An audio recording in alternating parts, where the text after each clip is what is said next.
સવારમાં કોઈને ઘરે જવાય નહીં. કેમ? એમ કે છોકરા ક્યાં છે એ ન હમ જોવા મોટું કે સલાવે બોલાવે નહીં દીકરા વગર કોઈ હજી દીકરો નથી તો કોઈ બોલાવતું પણ નથી. નહીં. કોક એમ કે વાંજ્યા છે એમ કે કોક તારે બહુ રડવું આવે પણ શું કરવું કોને કહેવા જવું.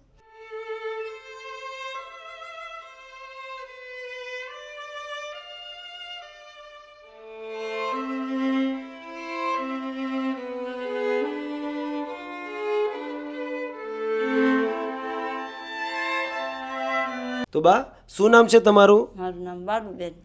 તમારું દાદા? નાનજીભાઈ. નાનજીભાઈ. તો બા હાલમાં શું તકલીફ પડે છે અને પરિવારમાં કોણ કોણ છે? કોને અમે બે ડૂબલા જ છીએ. કોઈ છે નહીં છોકરા બોકરા. છોકરા કેવું કોઈ નથી બા? નથી. બે પાછા ત્યાં નાનેથી કહવાડ જ થઈ ગઈ છે. તકલીફ બહુ પડે, અનાજની બહુ પડે, ખાવા પીવાની કોણ દે, કોઈ ન દે. તારે તમારી ઉંમર શું છે બા? એને 70 વર્ષ છે, મારું 72 વર્ષ છે. તમારા 72 વર્ષ ને દાદીના 70 વર્ષ. તો આજે આ ઉંમરમાં ઘણી બધી તકલીફ નહીં પડતી હોય દાદીમાં? પણ દવાખાને જવું પૈસા વગરનું કેમ જવું? કેમ શું થયું છે દવાખાને જવું? દવાખાના દાદાને બહુ દુખ્યા કરે, છાતીમાં દુખે, ગોઠણ દુખે છે. દવાખાને સરકારીમાં જઈ કે મટતું નથી એનાથી. પ્રાઇવેટમાં ક્યાંથી પૈસા વગર જવાય? કોઈ ઘણું હોય માણસો બધા લાટ છે હંકા પણ ન ધ્યાન દે કોઈ. ગુજરાન લઈ દે પણ દે નહીં આપણને. આપણને એમ થાય કે દીકરો હોય તો કાંઈક ટાઢો રોટલો બદલો એ આપે કોક આપે કાંઈ એમ થાય. અમારે જે કાંઈ દયાળુ કોક હોય તો દે તો ખાઈએ નકર તો કોણ દે એમ છે થાય. દુઃખ હોય તો કોને કેવું? અમે તમારા દીકરા છીએ ને બા, અમને જણાવી શકો છો, અમે તમને ચોક્કસથી મદદ કરીશું બા. બસ અમને તમે અમારું ગુજરાતની શરૂઆત બસ છે અમારે ખાવા પીવાનું બધું. એટલે ખાવા પીવાની તકલીફ પડે છે? ખાવા પીવાની એમ તો પૈસા ટકાની છે કેટલુંક મારે કેવું એમ થાય. પૈસાથી જોઈએ ત્યાં પણ શું કરું? કેમ રડો છો બા, શું થયું? આપણે દૂધ જોઈએ ત્યારે દૂધ ન લવાય, મોરસ જોઈએ મોરસ પૈસા વગર તો આપે નહીં કોઈ. કાંઈ દાણા લઈને જવાય દુકાને, મોરસ સા લેવા દૂધ લેવાનું. એમાં તો એમ થાય ભગવાન લઈ લે સારું એમ થઈ જાય. કેમ આટલું બધું દુઃખ પડે છે? તો હું કરું? ઘર કઈ રીતના ચલાવો અત્યારે હાલમાં? આમ નામ સલવી શું કરવું? કઈ રીતના? ક્યારેક મોરસ લાવીને ક્યારેક નહીં પીવી, બે ટાઈમ પીવી. તો મારી દીકરી વાત તો મારે સારું હોત ને. શું? બધાને દીકરા છે મારે હોત તો મારે સારું હોત ને કાંક તો કોઈને ઘરે કાંઈ કહેવું ન પડે. કાંઈ કોઈ બોલાવે સલાવે તો આ સલાવે બોલાવે નહીં દીકરા વગર કોઈ. હજી દીકરો નથી તો કોઈ બોલાવતું પણ નથી. નહીં. કોક એમ કે વાંજ્યા છે એમ કે કોક કુટુંબમાં સવારમાં કોઈને ઘરે જવાય નહીં. કેમ? એમ કે છોકરા ક્યાં છે એ ન હમ જોવા મોટું કે તો એમાં તમારો શું વાંક છે? બસ એમ દીકરા નથી એટલે આપણે દીકરા ન થાય પછી એટલે એવું કહી દેશે? એવું બોલે. તારે બહુ રડવું આવે પણ શું કરવું કોને કહેવા જવું? પણ આજે બા તમારા દીકરા નથી એમાં તમારો શું વાંક છે? એ તો કાંઈ વાંક ભગવાનની ઈચ્છા. કોઈના હાથમાં થોડું છે એ કાંઈ તો. પણ આજે જે તમારી સાથે બને છે એવું તો કોઈ દિવસ કોઈ સાથે ના બનવું જોઈએ. આજે તમારો દીકરો નથી એમાં તમારો તો શું વાંક છે? આપણે વાંક નથી પણ માણસોને કહેવું એને શું? પછી અમે એને થાય ત્યારે ખબર પડે નકર કાંઈ ન કોઈને ખબર પડે. વીતી હોય એને ખબર પડે, વીત્યા વગરની શું ખબર હોય? તો અત્યારે શું મદદની જરૂર છે બા? મદદને તમે અનાજ નાખી દો કાંક, અને એવું કાંક લાગે તો પાછું તમે મદદ કરો તો કાંક એ નાની એવી નાખી દઈએ કાંક કેબિન બેબિન પડીકાની ને એની છોકરાનો ભાગ દુકાન કરીએ તો કાંક ₹1 કાંક આવે તો. તો દાદીમાં આજે તમારી 70 વર્ષની ઉંમર છે, 70 વર્ષની ઉંમરે પણ તમારે કામ કરવું છે? આમ બેઠા બેઠા અહીંયા રાખી બહાર નહીં જાય કે અહીંયા મોજ સાંભળે. દાદીમાં આ ઉંમર તમારી કામ કરવાની થોડી છે? તો શું કરવું? આખી જિંદગી કેમ કાઢવી? આખી જિંદગી કોણ દેશે મને? કેટલા વર્ષ કેદી મરી જાય કંઈ ખબર છે? આપણે એમ થાય કાલ ચાલતા વયા જાય તો સારું પડે, કોઈ તકલીફ ન દેવી પડે. આપણે એમ થાય ઉપરવાળાને સમજે છે. પ્લીઝ પહેલાં તો બા તમે રડો નહીં. આજે અમે તમારી મદદ કરીશું કાયમ માટે. પ્લીઝ તમે રડો નહીં બા. તો સારું તમારું બહુ આજુ ભગવાન સારું કરશે તમને. પ્લીઝ બા પહેલાં તો તમે રડો નહીં. અમે તમારા દીકરા બનીને કાયમ માટે મદદ કરીશું. ઠીક છે બા? તમે બિલકુલ ચિંતા નહીં કરતા બા. દીકરા તમને હું પગે લાગુ છું.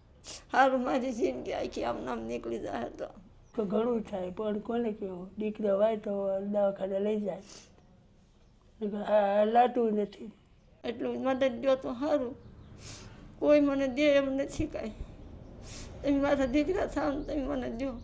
તો દોસ્તો તમે દરેક લોકો આ પરિવારની વાત તો સાંભળતા હશે. હાલમાં આ પરિવારની અંદર કોઈ કમાવનાર વ્યક્તિ નથી. હજી દાદીમાની 70 વર્ષની ઉંમર છે, દાદાની 72 વર્ષની ઉંમર છે. અને બાએ તમે દરેક લોકો આગળના વિડીયોમાં જોયું હશે કે આજે બાએ એમ કીધું કે મને એક નાની એવી કેબિન આપી દો તો હું એક જ જગ્યાએ બેસીને કામ કરી શકું, કારણ કે આજે મને કાયમ માટે તો મને કોણ મદદ કરશે, કોણ મને કાયમ માટે જમવાનું આપ. દોસ્તો વિચાર તો કરો, આજે આવા ગુજરાતની અંદર ઘણા બધા એવા નિરાધાર પરિવારો છે જે આવી હાલત સાથે જીવી રહ્યા છે. તો દોસ્તો હર હંમેશને માટે આવા નિરાધારોને સપોર્ટ કરવું જોઈએ, નિરાધારનો આધાર બનવું જોઈએ, જેથી કરીને આવા નિરાધારોને જે પણ તકલીફ પડતી હોય એમાં બહુ મોટી રાહત મળે. અત્યારે તો આ બા પાસે કોઈ પણ પ્રકારનું રાશન કરિયાણું નથી, તો અત્યારે તો આ બાની રિક્વાયરમેન્ટના હિસાબે આપણે બધી જ રાશન કરિયાણાની વ્યવસ્થા કરાવી દઈએ, જેથી કરીને બા 2 ટાઈમ શાંતિથી જમી પણ શકે અને પોતાનું ગુજરાન પણ ચલાવી શકે. તો બસ દોસ્તો વિડીયો એન્ડ સુધી જોજો અને તમારા દરેક ગ્રુપમાં વિડીયોને શેર કરજો.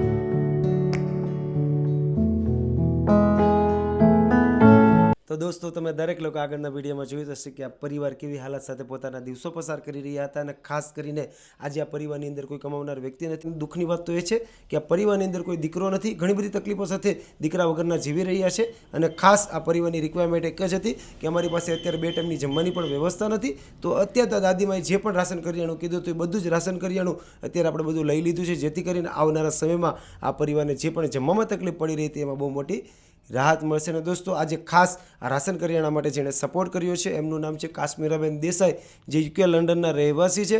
આજે કાશ્મીરાબેન દેસાઈના સપોર્ટથી, સહયોગથી આ નિરાધાર પરિવારને જે પણ તકલીફ પડી રહી હતી એમાં આજથી આ પરિવારને બહુ મોટી રાહત મળશે. તો આજે લાઈફ હેલ્પ ચેરિટેબલ ટ્રસ્ટની પૂરી ટીમ કાશ્મીરાબેન દેસાઈ અને એમના પૂરા પરિવારનો દિલથી આભાર વ્યક્ત કરે છે. તો બા કેવું લાગે છે આજે રાશન આવ્યા પછી? રાશન આવ્યા પછી ઠીક છે, સારું છે. આમ શાંતિ થઈ, શાંતિ થઈ ને? શાંતિ થઈ ગઈ. હવે એમ કે મારે હવે ઘણું બધું આપ્યું છે, મને હવે તકલીફ નહીં પડે ને? તકલીફ નહીં પડે, બહુ આપ્યું છે. અને બા આજે આપણને સંપૂર્ણ કાર્ય માટે જેણે સપોર્ટ કર્યો છે એમનું નામ છે કાશ્મીરાબેન દેસાઈ, જે UK લંડનના રહેવાસી છે. આજે એના સપોર્ટથી, સહયોગથી તમારે જે પણ તકલીફ પડી રહી હતી એમાં આજે કાશ્મીરાબેન દેસાઈનો પૂરો પરિવાર તમને સપોર્ટરૂપ બન્યો છે. તો આજે કાશ્મીરાબેન દેસાઈને તમે કંઈ કહેવા માંગતા હોય તો દાદીમાં? અમને દીધું ને એટલે તમને બધાને ભગવાનને કંઈ સારું કરે, તમને કંઈ રાહત તમને દીધી, બહુ તમને સારું થાય. બહુ મલકત તમારી વચ્ચે અને આવના બધાને જે હોય ને એટલે ડબલ તમારે થશે, એટલે તમારું ભગવાન સારું કરશે. થેન્ક યુ સો મચ બા, થેન્ક યુ સો મચ. તો દાદા કેવું લાગે છે આજે? આજે સારું લાગે છે. અને આજે આપણને જેણે મદદ કરી છે એમને તમે કંઈ આશીર્વાદ દેવા માંગતા હોય તો? આશીર્વાદ તો એમ કે એને સારું થાય અને ડબલ મળે. અમે આટલું દીધું એટલે અમારું પેટ ઠરે, પેટ ઠર્યું. થેન્ક યુ સો મચ દાદા, થેન્ક યુ સો મચ. તો thank you so much Kashmiraben Desai, આજે તમારા સપોર્ટથી, તમારા સહયોગથી આ નિરાધાર પરિવારને જે પણ જમવામાં તકલીફ પડી રહી હતી એમાં આજથી આ પરિવારને બહુ મોટી રાહત મળી છે. તો આજે લાઈફ હેલ્પ ચેરિટેબલ ટ્રસ્ટની પૂરી ટીમ તમારો અને તમારા પૂરા પરિવારનો દિલથી આભાર વ્યક્ત કરે છે. તમે જ્યાં પણ હો ત્યાં ભગવાન તમને તન, મન, ધનથી તંદુરસ્ત રાખે. બસ હર હંમેશના માટે આવી જ રીતના જરૂરિયાતમંદ લોકો માટે, નિરાધાર લોકો માટે સપોર્ટર બનતા રહેજો. Once again thank you so much Kashmiraben Desai. હવે તમે બિલકુલ ચિંતા નહીં કરતા. હવે તમારે જે પણ જમવામાં તકલીફ પડી રહી હતી એમાં બહુ મોટી રાહત મળશે. ઠીક છે, કંઈ વાંધો નહીં બા. સારું, ચાલો અમે રજા લઈએ છીએ. અમને અમારી પૂરી ટીમને એવા આશીર્વાદ આપજો કે અમે તમારી જે વધારે લોકો સુધી પહોંચી શકીએ અને વધારે લોકોની મદદ કરી શકીએ. રોજ સૂર્યનારાયણ એમ જ કહું, દીકરા ન હોય દીકરા આપજો. મને ભલે ન દીધો પણ એને દેજો આશીર્વાદ બધાને. દીકરા અમે તમારા દીકરા છીએ બા, પ્લીઝ તમે રડો નહીં. ઠીક છે ને? હવે તમે બિલકુલ ચિંતા નહીં કરતા. તો દોસ્તો તમે દરેક લોકોએ બાની વાત તો સાંભળે છે. બા ઘણી બધી તકલીફો સાથે જીવી રહ્યા છે અને આજે કાશ્મીરાબેન દેસાઈના સપોર્ટથી આ બાને જે પણ તકલીફ પડી રહી હતી એમાં તો રાહત મળી જ છે. પણ ગુજરાતની અંદર આવા ઘણા બધા પરિવારો છે જે આવી તકલીફો સાથે જીવી રહ્યા છે. તો આપણે દરેક લોકોને આવા પરિવારોને હંમેશા સપોર્ટરૂપ બનવું જોઈએ. તો દોસ્તો આજે વિડીયોના માધ્યમથી તમને દરેક લોકોને રિક્વેસ્ટ કરું છું કે તમારી આસપાસ પણ જો આવો કોઈ જરૂરિયાતમંદ પરિવાર અથવા કોઈ નિરાધાર પરિવાર હોય તો પ્લીઝ એમનો આધાર બનજો, જેથી કરીને આવા નિરાધાર પરિવારોને જે પણ તકલીફ પડતી હોય એમાં બહુ મોટી રાહત મળે. તો બસ દોસ્તો આજ માટે એટલું છે. મળે છે નેક્સ્ટ વિડીયોમાં. ત્યાં સુધી તમારું અને તમારા પરિવારનું ધ્યાન રાખજો. જય માતાજી, જય શ્રી કૃષ્ણ.